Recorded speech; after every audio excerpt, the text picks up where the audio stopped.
कि मुझे IP university में 1,12,000 रैंक वाले बच्चे को भी नहीं भेजना। मैनेजमेंट सीट या कोई कोटा जैक की काउंसलिंग में डीटीयू एनएसयूटी ट्रिपल आईटी या अगर आपको ड्रॉप लेने का प्लान है तो ड्रॉप वही बच्चा ले जिसकी रैंक, क्या कोई स्पोर्ट्स कोटा या ओलंपियाड कोटा भी अलग से होता है। एनएसयूटी ईस्ट और वेस्ट में इतने अच्छे ऑप्शंस हैं कि वो बच्चे गलतियां करते हैं जो आईपी यूनिवर्सिटी में जबरदस्ती एंटर करते हैं क्योंकि उनको पता ही नहीं। एनएसयूटी में थोड़ा सा लोअर ब्रांच और डीटीयू में थोड़ा सा ऊपर वाला ब्रांच, तो मैं एनएसयूटी प्रेफर करना चाहूंगा। शाहबाद डेयरी सामने है, ऐसे मत देखो। एनएसयूटी दूर है लेकिन कॉलेज बहुत बढ़िया है, तो आपकी प्रेफरेंस वो होनी चाहिए। एनएसयूटी का ईस्ट कैंपस या वेस्ट कैंपस में भी अगर आप बैठे हो तो आपकी जो प्लेसमेंट है वो सारी सेंट्रलाइज्ड है, वो द्वारका कैंपस के थ्रू ही होगी। कुछ बच्चे कहते हैं मुझे डीटीयू ही चाहिए चाहे कोई सी स्ट्रीम मिल जाए। हेलो बच्चों, सो मैं हूं डॉक्टर पुनीत कुमार और आज मैं आपके लिए लेके आया हूं बहुत एक important session based on joint admission counselling, जो कि जेई मेन के थ्रू, जेई मेन जो हमारा 2024 का एग्जाम हुआ है उसके थ्रू दिल्ली के कुछ कॉलेजेस में एडमिशन होता है। और ये कुछ बहुत इंपॉर्टेंट कॉलेजेस हैं जैसे DTU, NSUT, triple IT Delhi, आईजीडीटीयूडब्ल्यू और डीएसईयू। ये सेशन लेने का एक बहुत बड़ा मेरा मोटिवेशन कहाँ से मिला मैं आपको बताता हूँ। हमारे पास पिछले साल एक बच्चा पढ़ता था, उसका नाम समीक्षा है। वो 89,000 कुछ रैंक लेके आई जेई मेन में, और पिछले काउंसलिंग के रिजल्ट्स को एनालाइज करते हुए, क्योंकि यूट्यूब पे और इंटरनेट पे सारी जो प्रीवियस काउंसलिंग की जो लिस्ट होती है वो अवेलेबल होती हैं, तो उन बेसिस पे उसने एनालाइज किया कि उसका महाराजा अग्रसेन में सीएस में एडमिशन हो जाएगा। लेकिन जब हमने उसकी रैंक एनालाइज करी तो हमें मिला कि उसका आईजीडीटीयूडब्ल्यू फॉर वुमेन जो कि कश्मीरी गेट पे है उसमें एडमिशन हो सकता है, जो कि रैंक वाइज या लेवल वाइज बहुत ऊपर है। तो कई बार बच्चों के साथ ऐसा होता है कि उनकी रैंक तो आ जाती है लेकिन उन्हें समझ कम होने की वजह से, उनके पास इंफॉर्मेशन कम होने की वजह से उन्हें नहीं पता होता कि उनका एडमिशन कौन से कॉलेज में हो सकता है। ऐसे बहुत सारे सवाल होते हैं जिनके जवाब हम लोगों ने ढूंढे हैं, और मैंने अपने साथ आज अपने एक मेहमान को इनवाइट किया है। मेरे साथ हैं डॉक्टर हिमांशु दुआ। Thank you so much sir for coming. तो आज हम लोग आपसे बात करने वाले हैं जॉइंट एडमिशन काउंसलिंग पे बेस्ड बहुत सारे सवाल जो हमारे बच्चों के आ रहे हैं।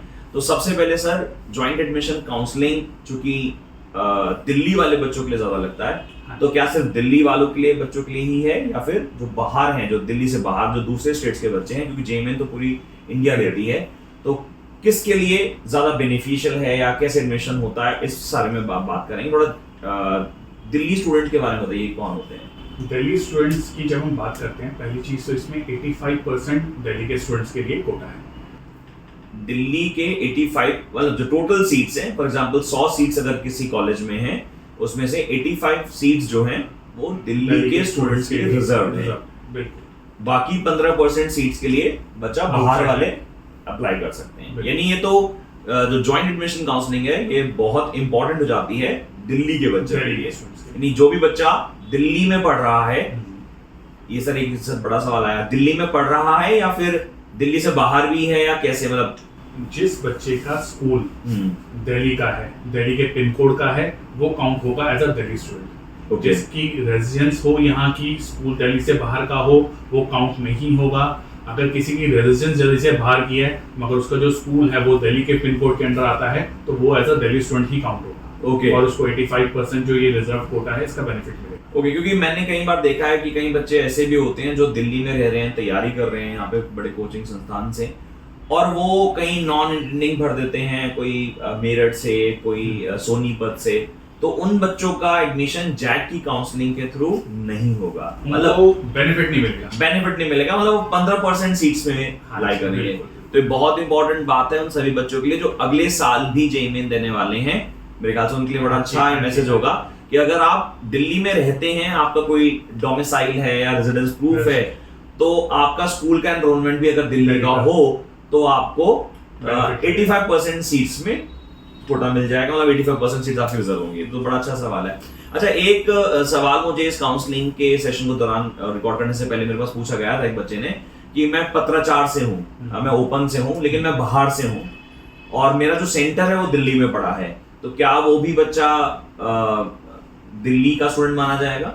बेसिकली जिसका भी स्कूल, अगर हम इसकी बात करते हैं पत्राचार के ओपन के दिल्ली वाला है, अगर बच्चा उसमें रजिस्टर्ड है तो वो एज अ दिल्ली स्टूडेंट माना जाएगा। मतलब आपका सेंटर अगर दिल्ली है, हाँ, मतलब बेसिकली मोटी मोटी बात ये है कि अगर आपने पेपर जो है बैठ के दिल्ली में लिखा है सीबीएसई का, तो आप दिल्ली स्टूडेंट कहलाओगे। तो ये एक बड़ी इंफॉर्मेशन है सारे बच्चों के लिए। और सर इसकी लास्ट डेट कहीं नजदीक ही है अभी क्या लास्ट डेट है इसकी 23 है इसकी लास्ट डेट, 23 ऑफ जून। हाँ जी 23 ऑफ जून है, इवनिंग 6 PM तक इसकी लास्ट होगी। तो मैं सजेस्ट करूंगा जितनी जल्दी हो सके भरो, क्योंकि लास्ट टाइम पे कई बार सर्वर वगैरह का इशू आता है तो फॉर्म भरना रह जाता है। हाँ नहीं, ये तो सर हर साल होता है कि जो बिकॉज ज्वाइंट एडमिशन काउंसलिंग जो है वो डीटीयू ही कंडक्ट करता है, क्योंकि मैं उसी में रहा हूँ। और एक चीज जो बड़ी आपने इंपॉर्टेंट बोली, शाम के 6 बजे तक है, वरना एनटीए की जो फॉर्म फिलिंग डेट जो ड्यूरेशन होती है और आपको 11:30 11:50 तक होती है। कई बार बच्चे रहते हैं कि चलो शाम तक भर देंगे, शाम तक नहीं है। मेरे ख्याल से 23 तारीख तक तो वेट करना ही नहीं चाहिए, जितना जल्दी हो सके वो फॉर्म फिल कर देना चाहिए। सर एक एक करके बहुत सारे सवाल हैं वो हम लोग लेंगे। सबसे पहले तो सर क्या डॉक्यूमेंट रिक्वायर्ड चाहिए होते हैं ज्वाइंट एडमिशन काउंसलिंग के लिए? What are the documents? मतलब 12th की मार्कशीट, डोमिसाइल प्रूफ, कुछ बताइए थोड़ा सा सर। देखिए फिलहाल हम डॉक्यूमेंट्स को 2 प्रोसेस में डिवाइड करते हैं। एक पार्ट जो फॉर्म भरते हुए चाहिए, और फॉर्म भरते हुए मतलब ज्वाइंट एडमिशन काउंसलिंग का फॉर्म भरते हुए चाहिए, ठीक है ओके। ठीक है, और दूसरा पार्ट जो एडमिशन के टाइम पे चाहिए। ठीक है सर। अगर हम बात करते हैं सबसे पहले कि मुझे फॉर्म भरते हुए कौन से चाहिए, तो मुझे 12th की मार्कशीट चाहिए जी, 10th की मार्कशीट चाहिए as a date of birth proof. इसके अलावा अगर कोई बोनस पॉइंट सर्टिफिकेट है तो वो चाहिए IIIT दिल्ली के लिए। सर ये बोनस पॉइंट सर्टिफिकेट क्या होता है? ये आपके कोटा पे बेस्ड होता है। ओके, मींस जैसे किसी का स्पोर्ट्स कोटा है या कोई ओलंपियाड्स वगैरह में किसने पार्टिसिपेट किया है जी, या अलग अलग चीजें होती हैं, उसके बेसिस पे IIIT दिल्ली आपको बोनस पॉइंट्स देता है। ठीक है सर, ठीक है। लास्ट इसमें अगर कोई आपकी रिजर्व कैटेगरी है तो उसका सर्टिफिकेट चाहिए। उसके अंदर एक बहुत इंपॉर्टेंट चीज है जो आपको ध्यान रखनी होती है कि अगर आपको ओबीसी वगैरह का है तो वो आफ्टर 31 मार्च 2024 का हो, वरना वो एक्सेप्ट नहीं होगा। नहीं, अगर किसी बच्चे का ओबीसी का जो सर्टिफिकेट है अगर वो 31 मार्च 2024 से पहले का है तो वो कंसीडर नहीं होगा। नहीं तो सर बच्चों ने तो वो फॉर्म सर्टिफिकेट बनवा रखे होते हैं ना पहले से, रिन्यू करवाना है। ये बहुत बड़ी इंफॉर्मेशन है सर हमारे बच्चों के लिए कि अगर कोई ओबीसी से बिलोंग करता है कैटेगरी से तो उसका जो कास्ट सर्टिफिकेट है वो 31 मार्च 2024 के बाद रिन्यू होना चाहिए, मतलब रिन्यू हो चुका होना चाहिए। अगर रिन्यू नहीं है तो वो करवा। सर यहीं से एक सवाल आया, जैसे कि फॉर एग्जांपल मैंने डॉक्यूमेंट्स अपलोड कर दिए और मेरे डॉक्यूमेंट्स में कुछ कमी आई जैक की, तो मेरा जो प्रोसेस रजिस्ट्रेशन वो कैंसिल आउट हो जाएगा या फिर मुझे मौका मिलता है फॉर्म्स दोबारा से भरने का, या ऐसा कुछ होता है सर? हाँ, ये चीज 2 प्रोसेस में होती है। पहले तो आपकी डॉक्यूमेंट वेरिफिकेशन होगी अपलोड होने के बाद जी। अगर आपका वहीं पे ही कैंसिल हो गया तो you are out of the counselling, मतलब आपका वो ओबीसी कैटेगरी डिफाइन नहीं होगी, आपको एज अ जनरल स्टूडेंट माना जाएगा। एक और दिक्कत आती है कि बच्चे ने अपना एडमिशन करवा लिया, उसको ओबीसी के अंदर ही हो गया, उसकी पहले डॉक्यूमेंट वेरिफिकेशन ओके हो गई थी, मगर जब वो ओरिजिनल सबमिट करवाने गया कॉलेज में तो वहां पे वो उसको अप्रोप्रिएट नहीं लगे, ओके, तो उसका एडमिशन वहां पे कैंसिल हो जाएगा और नेक्स्ट काउंसलिंग से वो फिर एज अ जनरल कैटेगरी बैठेगा। ओके, तो इसका मतलब मैं सब बच्चों को एक बात बोलना चाहूंगा कि आपके जो भी डॉक्यूमेंट्स हैं उनको बहुत अच्छे से एक बार चेक कर लीजिए, क्योंकि अगर उसमें कोई कमी पाई जाती है और फर्स्ट स्टेज में वो कमी पाई जाती है तो आप काउंसलिंग से बाहर कर दिए जाएंगे। और अगर फर्स्ट फेज के बाद यानी कि आपका एक बार एडमिशन हो गया फर्स्ट राउंड में, उस टाइम कोई कमी आई तो आपको as a general student next round में बिठा दिया जाएगा। आप जनरल में ही बैठेंगे, उसमें आप एडमिशन से पहले बैठ जाएंगे अगर आपके ऑनलाइन वेरिफिकेशन ही कैंसिल हो गई। अगर ऑनलाइन वेरिफिकेशन हो गई, ऑफलाइन जब एडमिशन कराने गए हो तब उसमें कोई दिक्कत आई डॉक्यूमेंट्स में, तो भी वो आप नेक्स्ट राउंड में as a general category. Sir जैसे ना एक बड़ा छोटा सा डाउट है, जैसे 10th के सर्टिफिकेट्स में और 12th के सर्टिफिकेट्स में कई बार बच्चों के नाम में गलतियां हो जाती हैं, मदर नेम फादर नेम कई बार मिसमैच हो जाता है, ऐसे केस में तो पहले राउंड में बाहर या फिर नहीं कोई मेजर दिक्कत नहीं है। ठीक है, आपने अप्लाई किया हुआ है, आप उसमें चेंज के लिए अप्लाई कर दीजिए और जब फाइनल डॉक्यूमेंटेशन के लिए लेके जाओगे तो बहुत मेजर प्रॉब्लम नहीं आएगी। वैसे डीटीयू के लोग बड़े अच्छे स्वभाव के होते हैं आप खुद रहे हो। हाँ, तो मैं बोल सकता हूँ कि बड़े कोऑपरेटिव होते हैं, हमारे सारे टीचर्स और प्रोफेसर्स बहुत कोऑपरेटिव हैं सारे। तो इनफैक्ट डीटीयू में एक चीज अच्छी और है, अगर आप किसी कोटा वाइज हैं तो आप वहां जाके अपने एडमिशन से पहले भी डॉक्यूमेंट उनको दिखा के वेरीफाई कर सकते हैं। हाँ सर, मैंने आपको बताया सर डीटीयू के लोग बहुत अच्छे होते हैं। तो सर जो अगला सवाल आता है वो सबसे इम्पोर्टेंट है चॉइस फिलिंग का। चॉइस फिलिंग का मतलब है आप अपने रैंक के अनुसार अपनी प्रेफरेंसेस भरते हैं कि आपको NSUT में कौन सा ब्रांच चाहिए या CSA में कौन सा ब्रांच चाहिए। जो मेरे पास सवाल आया है बच्चे का, इसका नाम आकाश है, ये कह रहा है सर मेरी रैंक तो बड़ी अच्छी आई है बट मैं कौन से कॉलेज को ज़्यादा बेहतर मानूं, कैसे फिलिंग करूं। तो मेरे ख्याल से इसका पहला एक बार मैं तो ये जवाब दे दूं कि आपका जो इंटरेस्ट का फील्ड हो सबसे पहले तो वो ऑप्ट करें। तो उसके बाद कौन कौन सा जो कोर्स है वो कैसे प्रेफरेंस में भरना चाहिए, क्या चॉइस फिलिंग का तरीका सही होना चाहिए जो किसी बच्चे को प्रॉब्लम ना हो। ये चीज ना दो बच्चों की अलग होती है। एक बच्चा प्रेफर करता है कॉलेज, एक करता है स्ट्रीम। ये बच्चे की पर्सनल चॉइस है। कुछ बच्चे कहते हैं मुझे DTU ही चाहिए चाहे कोई सी स्ट्रीम मिल जाए। हाँ, ये भी एक बहुत बड़ा कारण है। लेकिन मैं इसे नासमझी कहता हूँ, क्योंकि देखो सर मेरे यहाँ पे अभी एक बच्चा पढ़ता है, मतलब मेरा स्टूडेंट है, मयंक गुप्ता उसका नाम है, और मैं उसको जबरदस्ती बोल रहा हूँ कि यार उसको इलेक्ट्रिकल इंजीनियरिंग का कोर्स चाहिए। तो वो DTU जो कॉलेज है शाहबाद एरिया में, उसके सामने सेक्टर 17 पड़ता है, वो वहीं रहता है। तो उसने कहा सर मेरे ना सामने है कॉलेज, मैं तो यहाँ जाऊंगा। तो कॉन्टिन्यूसली मेरी उसकी आपस में मतभेद चल रहा है कि नहीं यार शाहबाद डेयरी सामने है, ऐसे मत देखो, NSUT दूर है लेकिन कॉलेज बहुत बढ़िया है, तो आपकी प्रेफरेंस वो होनी चाहिए। ऐसे ही मुझे याद है लास्ट ईयर एक बच्चा था हमारे पास, साहिल जानरा करके, वो IIIT दिल्ली में उसका एडमिशन हो रहा था और वो जिद पकड़े बैठा था कि मुझे NSUT जाना है क्योंकि वो द्वारका की तरफ कहीं रहता है। तो मुझे लगता है कि ये सारी जंग नहीं होनी चाहिए, आपको ये कंफर्टेबल फैक्टर तो देखना नहीं चाहिए कि कहाँ कौन सा पास है, लेकिन हाँ ये देखना चाहिए कि कोर्स करिकुलम वैसे तो हर जगह सेम ही है, लेकिन कहाँ ज्यादा बेहतर है, कहाँ ज्यादा फैकल्टी अच्छी है, कहाँ पे ज्यादा रिसोर्सेज अवेलेबल है, लैब्स कहाँ पे ज्यादा अच्छी है। तो इस हिसाब से अगर देखें सर, तो चॉइस फिलिंग को मद्देनजर रखते हुए आप रैंक क्या देंगे बच्चों को। देखिए फिर बात वही आ जाएगी, अगर बच्चा कॉलेज वाइज कर रहा है सर कॉलेज वाइज करना चाहिए ना, मतलब मेरा तो मैं स्पष्टीकरण करने से बोल रहा हूँ, कॉलेज वाइज होना चाहिए ना, मतलब अगर आपकी रैंक है IIIT जैसी है कॉलेज वाइज नहीं, मेरे को तो लगता है सर कई बार मैं तो कह रहा हूँ कि मेरी प्रेफरेंस मानोगे, अगर मैं ऐसे फॉर एग्जांपल में बोलूं कि NSUT में थोड़ा सा लोअर ब्रांच और DTU में थोड़ा सा ऊपर वाला ब्रांच, तो मैं NSUT प्रेफर करना चाहूंगा। ये सही तरीका है क्या? नहीं, ये जनरलाइज नहीं कर सकता, ये जनरलाइज नहीं कर सकते, ठीक है, ये हर पर्सन की अपनी एक पर्सनल चॉइस है। मतलब बच्चे कहते हैं कि मेरी रैंक कम है, मुझे DTU में एंटर करना है, मैं वहां जाकर कोई भी किसी भी फील्ड के अंदर एंटर कर जाऊं, उसके साथ साथ मैं सॉफ्टवेयर डेवलपमेंट के अपने प्रोग्राम्स करूं, अपने आप को स्केल अप करूं और मैं DTU से ही कंपनी में बैठूं rather than going for IP university. तो चलो सर फिर मैं अपनी बात को आपकी वजह से थोड़ा सा मॉडिफाई कर देता हूं कि अगर आप IP के कॉलेज में जाना चाहते हैं और DTU NSUT या किसी लोअर ब्रांच में जाना चाहते हैं, तो फिर तो सर DTU NSUT ये प्रेफरेबल करो ना, बिल्कुल IP फिर रहने देते हैं। सर मैं आपको ये कह रहा हूँ NSUT ईस्ट और वेस्ट में इतने अच्छे ऑप्शंस हैं कि वो बच्चे गलतियां करते हैं जो IP यूनिवर्सिटी में जबरदस्ती एंटर करते हैं क्योंकि उनको पता ही नहीं है। ये एक बहुत सही बात सर आपने बताई। मैं अपने सारे बच्चों को बताना चाहूंगा कि NSUT ईस्ट और जो वेस्ट कैंपस जो है इनका, एक मेन कैंपस तो जो द्वारका में है वो है ही,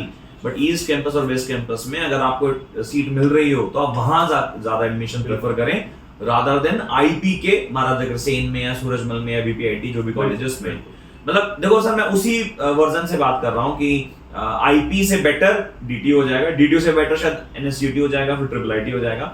तो चॉइस फिलिंग के टाइम पे वापस आता हूँ सवाल पे, चॉइस फिलिंग के टाइम पे सबसे जरूरी है अपना जो चॉइस है, अपना जो प्रेफरेंस है वो देखना और कॉलेज का लेवल देखना। मगर एक चीज इसमें ध्यान रखनी है, मुझे ये 4 कोर्सेज ही करने हैं, इन्हीं कॉलेज में करने हैं, तो मैंने 4 ही प्रेफरेंस भरी, ऐसी गलती बिल्कुल मत करना। हाँ, ये एक बहुत इंपॉर्टेंट मैसेज है सब बच्चों के लिए कि अगर आपको लगता है कि आपको IT ही करना है या CSE ही करना है और आपको मिल रहा फॉर एग्जांपल IIIT है, सॉरी EE है, इलेक्ट्रिकल इंजीनियरिंग मिल रहा है कोई और, या IC मिल रहा है, इंस्ट्रूमेंट एंड कंट्रोल इंजीनियरिंग, तो ऐसा ना करें। अगर आपको चाहिए कि आपको कंप्यूटर साइंस पढ़ना है या IT पढ़ना है और आपको उस कॉलेज में एडमिशन नहीं मिल रहा है, तो आप कोई भी कोर्स उसका जरूर ले, मतलब सारे चॉइसेस में फिल करें। मैं आपको रीजन बताता हूँ इसका, थोड़ा सा ब्रीफ अप करता हूँ। जैसे पहले राउंड के अंदर मैंने अपनी चॉइसेस मेरे बच्चे ने फिल करी, ठीक है, जितने ऑप्शन बनते थे उसने सारे फिल किए, सारे कॉलेजेस करे, उसको DSU अगर नहीं भी लेना था तो भी उसने इनिशियली फिल कर दिया और हर राउंड में वो अपग्रेडेशन के लिए अप्लाई करेगा। वो चीज़ सर एक मिनट में थोड़ा सा बच्चों के लिए आपको इंटरप्ट करूँ, कितने राउंड्स होते हैं, क्या है लेवल? टोटल इसमें 5 राउंड्स हैं, ठीक है। ठीक है, JET की काउंसलिंग भरने के बाद आपको 5 राउंड्स के लिए बुलाया जाएगा, ठीक है। ठीक है, उसके बाद अपग्रेडेशन राउंड होता है, उसके बाद स्पॉट होता है। तो 4 आपने बताए हैं, 5 राउंड्स 5 राउंड्स बताए हैं, ठीक है। अपग्रेडेशन हो गया, ठीक है। और 1 या 2 स्पॉट डिपेंडिंग अपॉन कितनी सीट्स अवेलेबल है। स्पॉट 2 भी होते हैं कभी, या एक ही स्पॉट होता है? स्पॉट 2 होते हैं, यानी कि हर बच्चे को चांस मिले लगभग कुछ 7 नहीं 5 के बाद, हाँ 5 तो जनरल राउंड ही हो गए, उसके बाद एक अपग्रेडेशन हो गया 6 और एक स्पॉट का 7। मतलब ये ऑर्डर चलता है कि पहले में एडमिशन नहीं मिला पहले राउंड में तो दूसरे में मिल सकता है। बच्चे ने पहले सारी की सारी सीट्स भरी, हाँ जी, उसके बाद उसको 2 ऑप्शंस हैं, या तो उसको सीट मिली या नहीं मिली। ठीक है। अगर मिली तो उसके पास एक ऑप्शन आ गया कि उसने उसको फ्लोट में डाल दिया ठीक कि है। मैं इसके लिए नेक्स्ट टाइम सीट अपग्रेडेशन में डालना चाहता हूँ। दूसरा ऑप्शन उसने कहा मेरा कॉलेज मुझे पसंद है, ओके है, डन है, मैंने उसको फ्रीज किया, कॉलेज में जाकर डॉक्यूमेंट सबमिट कराया और अपना एडमिशन कंफर्म कर दिया। ठीक है। अगला स्टेप हुआ कि मैं सेकंड राउंड में आया। अब सेकंड राउंड में बैठा, हाँ, या ऑटोमेटिकली चला गया? ऑटोमेटिक चला गया। जब मैंने लेट्स सपोज फर्स्ट राउंड में हमें सीट नहीं मिली है तो सेकंड राउंड में ऑटोमेटिक में चला गया। और अगर फर्स्ट राउंड में हमें सीट मिल चुकी है और मैंने फ्रीज कर दिया है तो मैं सेकंड राउंड में नहीं जाऊंगा, मुझे अपनी सीट वही जो भी मुझे कॉलेज मिला है, कोर्स मिला है, वहां पे मेरा डॉक्यूमेंट वेरिफिकेशन होगा, मेरा एडमिशन हो जाएगा। यानी अगर आपको पहले राउंड में अपनी सीट मिल गई है, अपनी डिजायर्ड कॉलेज की सीट मिल गई है, तो आप फ्रीज करें और चुपचाप काउंसलिंग से बाहर हो जाएं। इसके लिए अगर आपको लगता है कि आपको डिजायर्ड सीट नहीं मिली है, आप अपग्रेड कर सकते हैं, तो उसके लिए आपको क्या करना है, उसके लिए आपको फ्लोटिंग में अपना डालना है। ये ऑप्शन जैकी का वेबसाइट पे आता रहता होगा कि आप उसको फ्लोट कर दें, और फर्स्ट राउंड में आपको अगर आपको लोअर सीट मिली है या फिर नहीं, अच्छा फॉर एग्जांपल एक बच्चा है जिसको सीट ही नहीं मिली, वो तो ऑटोमेटिकली सेकंड राउंड पे चला गया। एक बच्चा है जिसे सीट मिल गई है और सीट मिलने के बाद उसको डिजायर्ड सीट नहीं मिली है, तो उसको फ्लोट करने दो और उसको धीरे धीरे धीरे 2 काम होंगे। हाँ, एक फ्लोट करना होगा, दूसरा सीट एक्सेप्टेंस चार्जेस पे करने होंगे 95,000 यानी जो पहले काउंसलिंग पहले राउंड की जो फीस होती है। पहले राउंड की कोई फीस नहीं है, जैसे ही आपको कोई भी सीट मिली आपने उसे एक्सेप्ट किया तो आपको 95,000 रुपीस देने ही। ओके। तो ये चीज बहुत इंपॉर्टेंट हो जाती है सभी बच्चों के लिए जिन्हें फर्स्ट राउंड में एडमिशन नहीं मिल पाएगा, और फर्स्ट राउंड में जब एडमिशन नहीं मिला और आप सेकंड राउंड में ऑफ कोर्स ऑटोमेटिकली चले गए हो तो कोई प्रॉब्लम नहीं है। आपको सेकंड राउंड में जब आपको एडमिशन मिलेगा आपको फीस जमा करानी है। दूसरा, अगर आपको फर्स्ट राउंड में सीट मिल गई है लेकिन डिजायर्ड बैच नहीं मिला है, डिजायर्ड कॉलेज, डिजायर्ड कोर्स नहीं मिला है, और आपने फ्लोट करना, जो हम फ्लोट करना उसके लिए आपको बेसिकली फीस जमा करानी पड़ेगी। अगर आप वहां फीस जमा कराते हो 95,000 में उसकी फीस है, जैक काउंसलिंग में ही उसकी डीडी बनता होगा सर इसका, शायद डीडी कैश चेक कुछ नहीं होगा, ऑनलाइन उनके पोर्टल से ही अमाउंट सबमिट होगा, ऑनलाइन पोर्टल से जमा होगा। हमें अपने क्रेडिट कार्ड से इंटरनेट बैंकिंग से करना होगा तो आपके पेरेंट्स इंटरनेट बैंकिंग से या कार्ड से पेमेंट कर देंगे। तो अगर आपने फर्स्ट राउंड में सीट एलोकेट करा ली और आप फ्लोट में हैं तो आपको जो सीट मिली है उसकी पेमेंट करानी है, और सीट की पेमेंट कराने के बाद आप फ्लोट में अगली उसमें चले जाएंगे।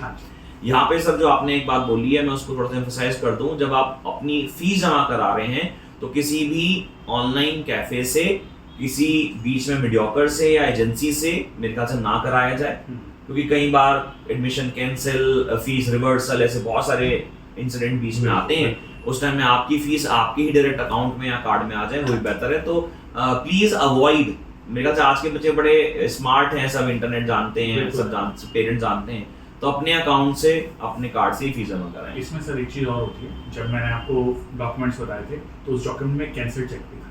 कैंसिल चेक था। जनरली जो गवर्नमेंट का जैक का ऑफिशियल प्रोसेस है वो अकाउंट जो आपने डाला है उसी में आपकी फीस रिवर्स है। ओके, जिस टाइम में हमने अपने डॉक्यूमेंट्स जैक के लिए अपलोड करे थे, यानी जो 23 जून तक की लास्ट डेट है, उसमें हमने कैंसिल चेक की एक फोटो भी डाली है। जो भी अगर मेरा एडमिशन कैंसिल होता है या कुछ रिवर्सल आता है फीस का तो उसी अकाउंट में आएगा। तो वो जरूरी है कि वो घर का ही इस्तेमाल करें, बाहर का नहीं, क्योंकि सर रूरल एरियाज में बहुत सारे बच्चे ऐसे होते हैं जो जो कैफेज पे निर्भर करते हैं, तो वो भी थोड़ा ध्यान रखें। अपना कोई सेविंग अकाउंट बचपन में खुला ही लेते हैं, मेरे ख्याल से आजकल स्कूलों में जरूरी होता है। पेरेंट्स का भी हो सकता है उसमें, पेरेंट्स का भी हो सकता है, मतलब होना चाहिए, आपका ही होना चाहिए। तो सर काउंसलिंग में आपने बताया इतने सारे राउंड्स होते हैं। फर्स्ट में आपने एडमिशन आपको मिल गया, डिजायर्ड सीट है, आपने ब्लॉक करा, ब्लॉक मतलब आपने फ्रीज किया, आप आगे चले गए, मतलब काउंसलिंग से बाहर हो गए। आपको सीट ठीक नहीं मिली, आपने फ्लोटिंग में किया, लेकिन उस टाइम आपने फीस जमा करा दी। अब आप सेकंड राउंड में आ गए। सेकंड राउंड के बाद third round, fourth round, fifth round, and then आपको एक ऐसी सीट मिल गई जो अभी भी आपकी पसंद की नहीं है, अब क्या करूं सर? अगर आपको किसी भी राउंड में कोई भी सीट ऐसी मिलती है जो आपकी पसंद की नहीं है, ये हम 5वें राउंड तक की बात कर रहे हैं। हाँ जी। 5 राउंड और आपने पैसे जमा नहीं करवाए तो उसी टाइम आपकी सीट कैंसिल हो जाएगी, आप उसके बाद किसी भी काउंसलिंग में नहीं बैठ पाओगे। नहीं सर, अगर जिस भी इंस्टेंट पे मुझे सीट मिली है, हाँ जी। अलोकेट हो गई है, हाँ जी। तो मुझे फीस जमा करानी ही है, करवानी है, ऑप्शन नहीं है। अब मैंने फीस जमा करा दी, मेरा फ्लोटिंग में नाम चल रहा है, मैं बार बार सीट्स बदलता तो जा रहा हूं, लेकिन अभी भी मुझे नहीं मिली है।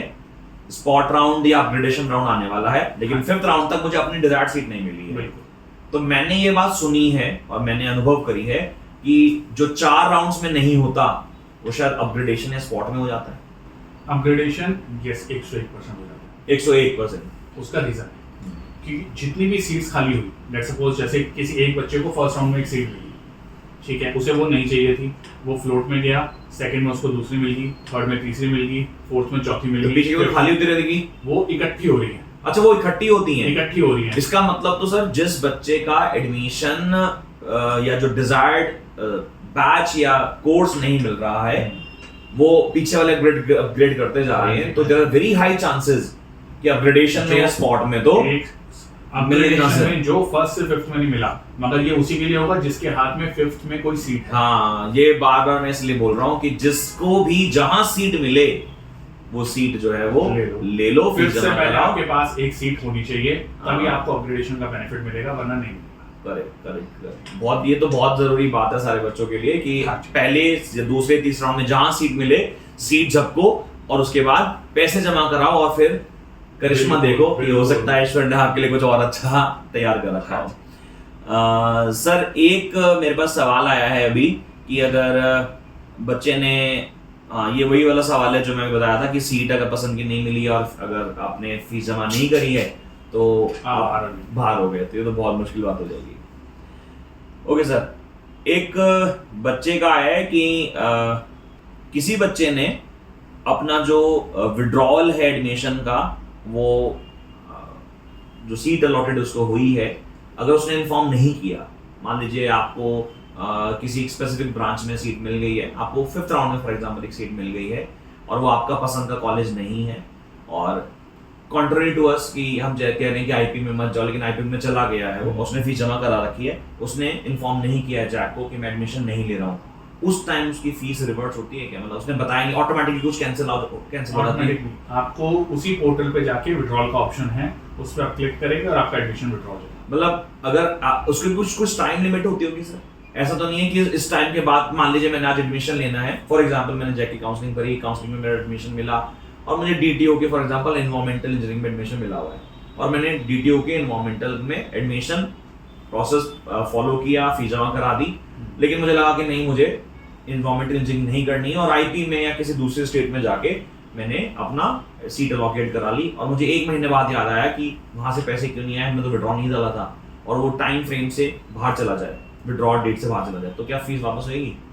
इसमें जो प्रोसेस रहता है उसमें ये रहता है कि जैसे आपने अपना फॉर्म फिल किया, आपको let's suppose 3rd cut off में मिल गया था, ठीक है, 3rd के बाद 4th से पहले आपने उसे नहीं किया, उसको फ्लोट में भी नहीं डाला, इनिशियली आपने फ्लोट में डाल दिया, जब 4th में आपको कोई अपग्रेडेशन अगर मिला तो आपने उसको फ्लोट में नहीं डाला, तो वो सीट वहां पे कैंसिल हो गई। या फिर जब तक आपका 5th राउंड है, अगर आपकी सीट एक रिजर्व हो गई है, फ्लोट है, उसमें आपको कोई अपग्रेड नहीं मिला, 5th राउंड तक आप उसके अंदर हैं, अपग्रेडेशन में जाने से पहले या स्पॉट में जाने से पहले आपको कॉलेज में जाके अपनी सीट कंफर्म करनी है, तो 30 डेज का अराउंड टाइम होता है इसके अंदर, जिसमें आप अपने रिफंड को ले सकते हैं। कॉल आता है यूनिवर्सिटी से? कोई कॉल नहीं करता, मतलब आपके पैसे आपकी अपनी जिम्मेवारी है ऑब्वियसली।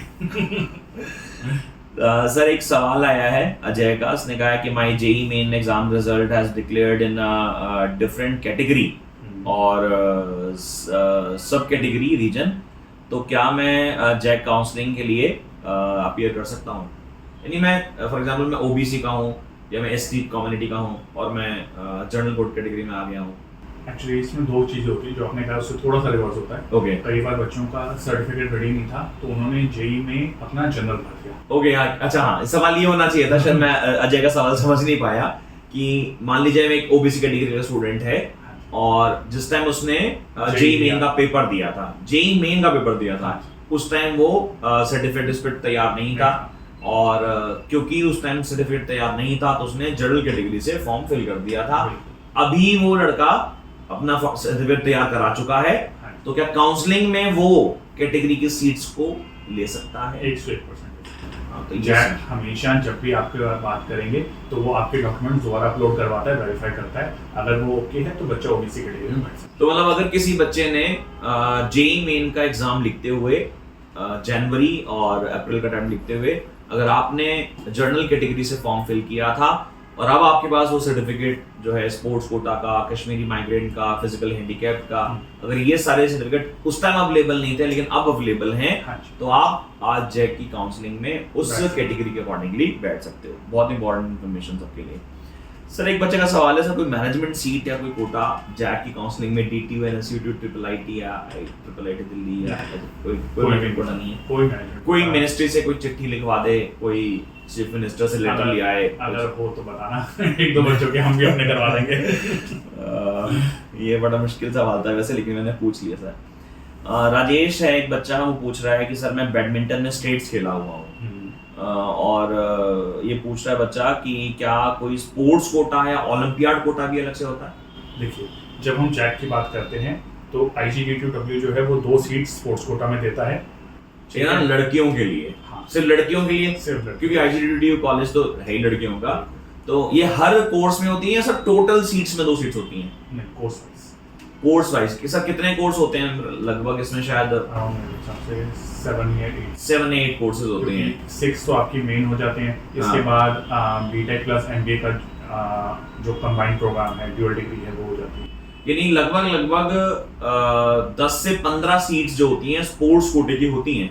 सर ये ओलंपियाड की भी होती हैं या स्पोर्ट्स कोटे की होती हैं? नहीं, ये मैंने स्पोर्ट्स कोटे का बताया है, मगर ट्रिपल आईटी दिल्ली भी आपको बोनस पॉइंट्स देता है आपकी स्पेसिफिक अचीवमेंट से लेकर। स्पेसिफिक अचीवमेंट मतलब स्पोर्ट्स के रिलेटेड ही? स्पोर्ट्स में, ओलंपियाड्स में, ओवरऑल उसकी अलग अलग कैटेगरीज हैं, उसमें आपको डिस्क्रिप्शन में उसकी पूरी डिटेल्स हम उसको डाल देंगे। ठीक है, यानी अगर आप स्पोर्ट्स खेलते हैं स्टेट लेवल पे या फिर नेशनल लेवल पे, तो आपके स्पोर्ट्स कोटा के अंदर IGDTW में जो 14 या 15 सीट्स हैं उसमें एडमिशन होने के चांसेस हैं।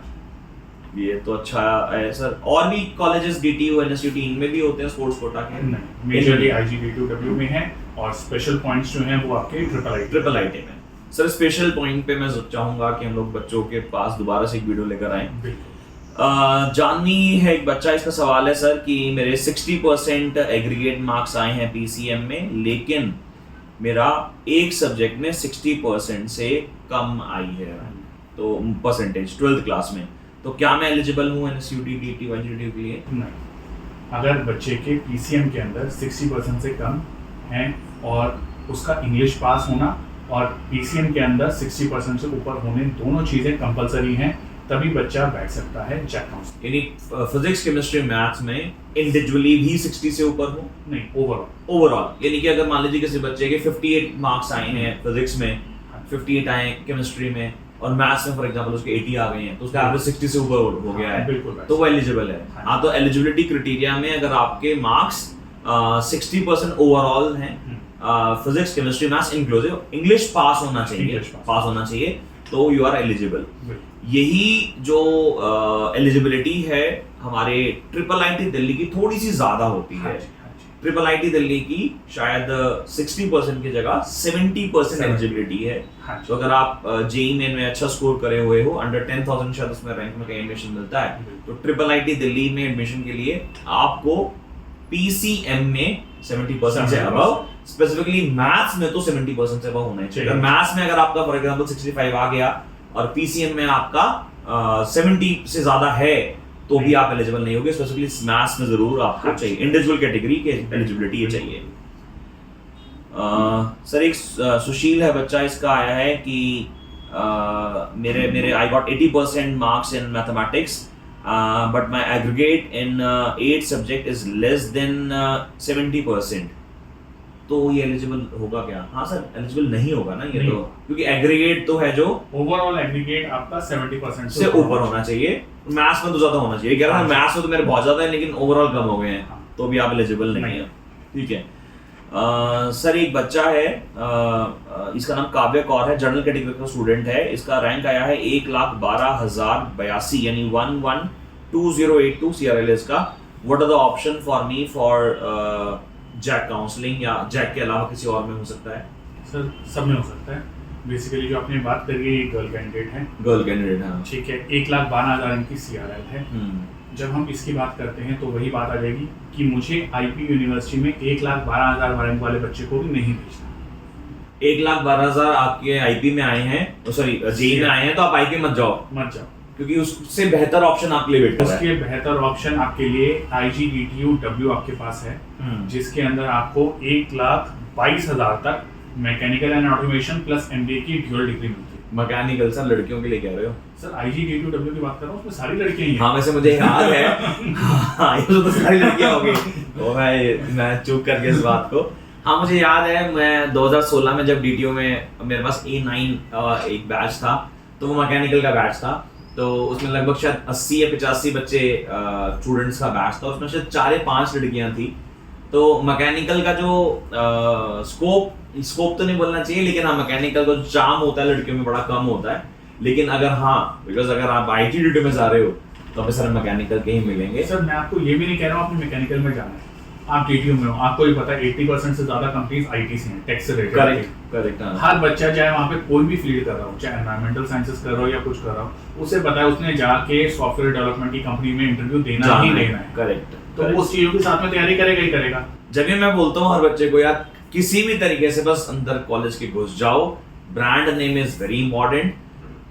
इट इज बेटर कि आप DTU, NSUT, IIIT या IGDTU का कोई भी लोअर कोर्स ले लो, और फिर उसके बाद अपने स्किल डेवलपमेंट पे, जैसे आप लैंग्वेजेस के बारे में आप बताते हैं सर, कुछ लैंग्वेजेस बताएंगे बच्चों को थोड़ा सा कि कौन कौन सी लैंग्वेज जो शुरू से काम कर दे बच्चा।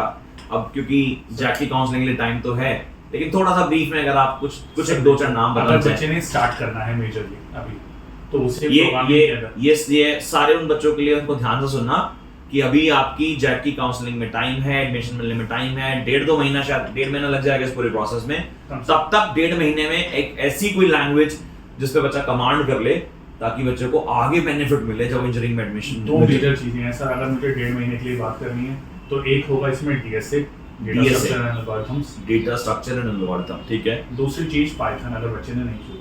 पाइथन तो यूजुअली 12th में बच्चों के पास होती है, लेकिन सबके पास नहीं होती। तो पाइथन और DSA आप जरूर करें। इन केस आपको पता है आपका जैक में एडमिशन होने वाला है, आपके पास 1.5 महीने का टाइम है, तो DSA और दूसरा पाइथन ये जरूर करें। इसके अलावा अगर कुछ और भी करना चाहे, बहुत सारी चीजें सर। मर्नस्टैक है इसके अंदर, ठीक है। मर्नस्टैक बेसिकली वेब डेवलपमेंट में आता है, इसमें MongoDB, Express, React और Node आता है। ये जावास्क्रिप्ट का पार्ट है, बट इसमें एटलीस्ट 3.5 to 4 months लगेंगे। ये शुरू कर सकता है। मुझे लगता है कि इंजीनियरिंग में, जैसे मुझे भी याद है, हम लोग, क्योंकि मैं तो सर देखो इंजीनियरिंग करा, लेकिन मैं फिजिक्स के अंदर चला गया, और फिर मैंने जब मास्टर्स भी किया अपना तो इंजीनियरिंग फिजिक्स में, तो मुझे ये लगता है पर्सनली कि इंजीनियरिंग में मेन जो मोटिव होना चाहिए हर स्टूडेंट को, स्किल डेवलपमेंट होना चाहिए। मतलब जिस भी लेवल पे आप हो, जिस भी कोर्स में आप हो, आप कहाँ जा सकते हो, आपको कौन कौन से अपॉर्चुनिटी मिल सकती है, उसके अकॉर्डिंगली अपनी स्किल डेवलप करते रहे, तो वो आगे बच्चा बढ़ता ही रहेगा। ओके सर, एक सवाल है छोटा सा। ये बच्चा है, इसका नाम है ऋतिका। ये बच्चा कहता है from OBC category and have 2,67,000 rank in JEE। 2,66,000 से, मतलब ये तो बहुत ज्यादा हो गया, 2,60,000 से ज्यादा।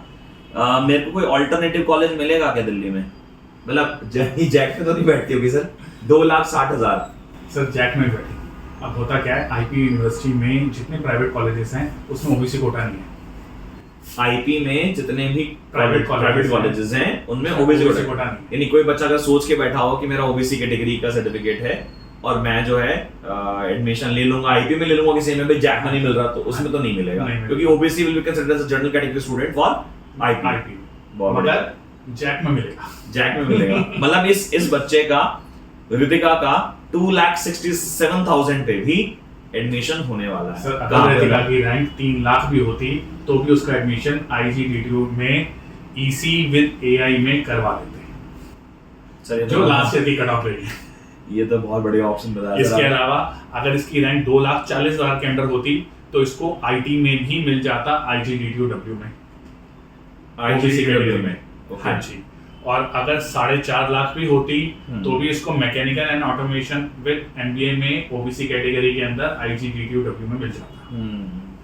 सर ये ना सुनने में ना बहुत ज्यादा बड़ी रैंक्स लग रही होती है, तो कई बार बच्चे की रैंक आती है उससे इसमें तो कोई एडमिशन होगा ही नहीं, इसलिए ये इन्फॉर्मेशन होना बहुत जरूरी है। और हमारा सेशन सुनने के बाद अगर किसी बच्चे को कोई भी डाउट आए तो कमेंट सेक्शन में या DM करके हमसे जरूर सवाल करें कि जो ये रैंक है इस रैंक पे आपको कौन सा एडमिशन मिल सकता है। वैसे आजकल बहुत सारी वेबसाइट्स हैं जहाँ पे बच्चा जाकर चेक कर लेता है, लेकिन अगर मुझसे या हिमांशु सर से पर्सनली किसी को ओपिनियन चाहिए तो वी आर डेफिनेटली अवेलेबल है सर।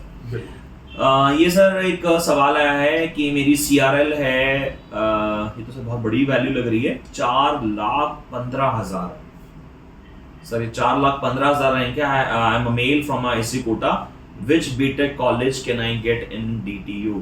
आपको DTU में 4,15,000 पे, 4,15,000 तो सर बहुत ज्यादा रैंक है, तो इस पे कोई हमें सीट मिलती है क्या?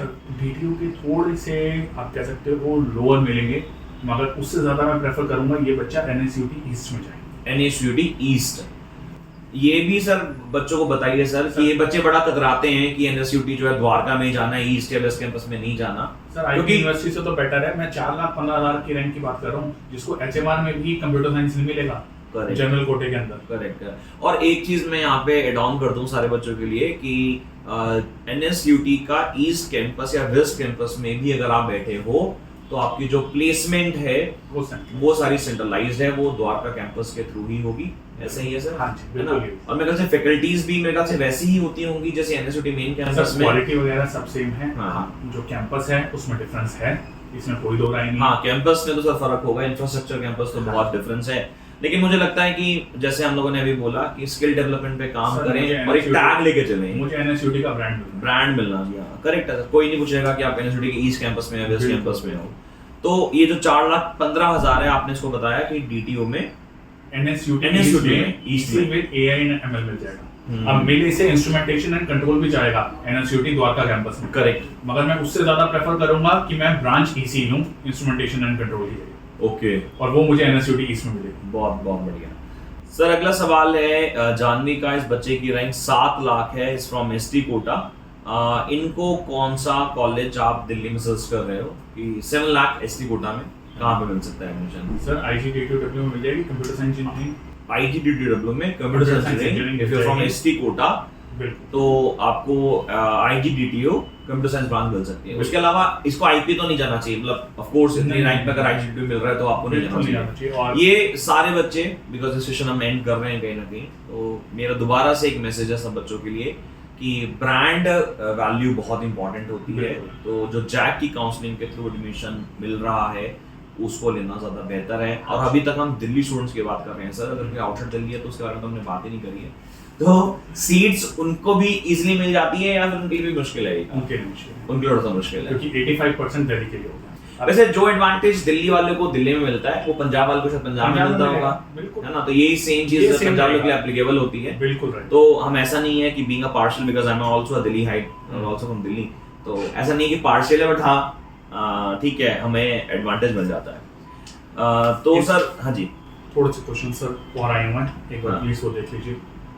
आप सेशन एंड कर रहे हो, बच्चों ने क्वेश्चन भेजने शुरू कर दिए सिविल इंजीनियरिंग के लिए। जी सर, एक सवाल और यहाँ पे आया है, ये गर्वित गर्ग है, इसकी CRL जो है 48,000 आई है और ये कह रहा है but I would prefer college in Delhi only, what are the college options for me? मतलब 48,000 जर्नल कैटेगरी, ये तो बहुत ज्यादा हाई रैंक हो गई। जर्नल कैटेगरी 48,000, एडमिशन मिलने के चांसेस हैं जैक काउंसलिंग में? देखो DTU में जो थोड़ी सी लोअर स्ट्रीम्स है जैसे इंजीनियरिंग फिजिक्स वगैरह हो गई, उसके अंदर मिल सकता है। ठीक है। अगेन फिर वही बात आ जाएगी, यहाँ पे NSUT ईस्ट है, उसमें EC with AI and ML 55,000 तक जाता है। ये बेटर होगा मेरे ख्याल से इंजीनियरिंग फिजिक्स से, बिकॉज़ इंजीनियरिंग फिजिक्स, क्योंकि मैं उस डिपार्टमेंट में रहा हूँ, तो engineering physics something like research and development में जाना चाहती हैं, बीटेक के बाद एमटेक करनी है, PhD करनी है, उसके लिए शायद ये वाली ब्रांच बेटर है। लेकिन किसी को जॉब करनी है, कॉर्पोरेट सेक्टर में जाना है, उसके लिए ईस्ट कैंपस है।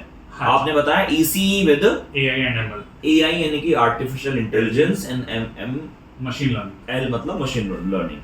तो अगर गर्वित आपकी रैंक 48,000 आई है तो बेटा आपको NSUT ईस्ट कैंपस मिलेगा, ठीक है ना?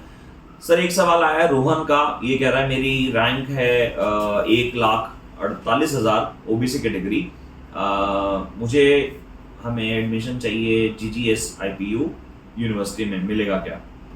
सर वहाँ मिले ना मिले एनएसयूटी में तो मिलेगा इतने रैंक सर मुझे भी समझ आ गई है कि ईस्ट कैंपस में मिल ही जाएगा। बिल्कुल, मतलब तुम्हें कहीं नहीं मिल रहा ना तो ईस्ट और वेस्ट कैंपस कहीं से निकाल लो। 1,57,000 तक ओबीसी कैटेगरी में EC with AIML and CSC with IoT 1,25,000 rank तक गया हुआ है।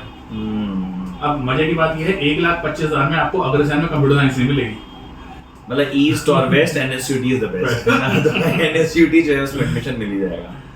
अगला सवाल आ रहा है sir, I want to apply for civil engineering, I am a general category student, my rank is 1,97,000, general category 1,97,000, do I have any chance for a JAC? Sir JAC के अंदर हमारे पास एक ऑप्शन होता है एनएसयूटी वेस्ट, ठीक है, civil का। Civil engineering east campus में भी होगी? नहीं है, ओके, मेन कैंपस में तो है, मेन कैंपस में, लेकिन वेस्ट में भी है, वेस्ट में ओके। मेरे ख्याल से डीटीयू में सिविल इंजीनियरिंग में इसमें तो एडमिशन नहीं मिलेगा। मतलब अगर बेटा आपकी रैंक 1,97,000 है, जर्नल कैटेगरी स्टूडेंट हो और आप सिविल इंजीनियरिंग करना चाहते हो तो आपको एनएसयूटी वेस्ट कैंपस में एडमिशन मिल जाएगा। सर एक बहुत बड़ा सवाल आता है बच्चों के लिए, इसमें बच्चे ने सवाल पूछा है कि सर मेरी 3.5 लाख रैंक है, जर्नल कैटेगरी में स्टूडेंट हो, मुझे ड्रॉप करना चाहिए या नहीं करना चाहिए, या मुझे एडमिशन मिल जाएगा? 3 लाख 3.5 लाख में कहाँ से एडमिशन मिलता होगा? सर देखो, अगर मैं आईपी यूनिवर्सिटी की बात करूँ तो उसमें तो मिल ही जाएगा। आईपी में 3 लाख की रैंक पे जर्नल कैटेगरी स्टूडेंट्स को एडमिशन मिल जाएगा, ठीक है। ठीक है, कौन सा कॉलेज होगा, किस टाइप का होगा, जैसे विप्स की लास्ट टाइम आईओटी की 3,04,000 के आसपास गई थी, तो कौन सा होगा वो एक टॉपिक अलग है, मगर एडमिशन मिल सकता है, एडमिशन मिल सकता है। बट ऐसा बच्चा जिसकी 3 लाख के आसपास रैंक हुई है, अगर वो ड्रॉप भी करता है, और एक नॉर्मल बच्चे की बात कर रहा हूँ, ठीक है, ऐसा नहीं है कि वो एक्स्ट्राऑर्डिनरी बच्चा है तो मैं नहीं कहूँगा, मगर एक नॉर्मल बच्चा है तो वो 3 लाख से ना अगर 1 लाख भी पहुंच जाएगा या 1.5 लाख तक भी रहेगा तो मोस्टली चांसेस हैं जनरल कैटेगरी में वो आईपी यूनिवर्सिटी के अंदर ही आएगा। करेक्ट, तो जैक में एंटर करना उसके लिए थोड़ा सा मुश्किल हो जाता है।